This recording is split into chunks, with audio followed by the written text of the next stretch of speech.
একদিন এক দরিদ্র জেলে নদীতে মাছ ধরতে গেল, কিন্তু সে জানত না আজ তার জীবনের সবচেয়ে অদ্ভুত দিন। ঘন্টার পর ঘন্টা জাল ফেলেও সে কিছু ধরতে পারল না।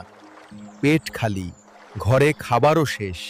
হঠাৎ জাল ভারী হয়ে উঠল, আর সেখানে একটা ঝলমলে সোনার মাছ। মাছটা মুখ খুলে বলল, আমায় ছেড়ে দাও, আমি তোমাকে পুরস্কৃত করব। জেলে কিছু না চেয়েই মাছটাকে ছেড়ে দিল। তার মুখে শুধু হাসি। সততাই আমার পুরস্কার।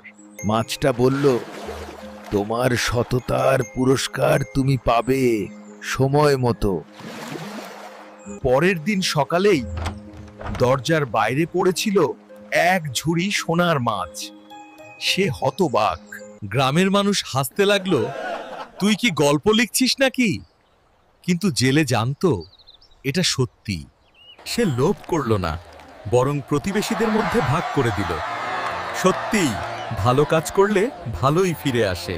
সে ভাবল, সত্যিকারের সুখ সোনায় নয়, মনের শান্তিতে।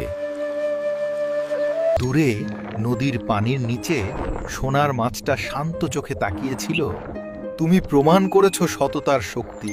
এভাবেই এক সাধারণ জেলে প্রমাণ করেছিল, সততা সবসময় মিষ্টি ফল আনে।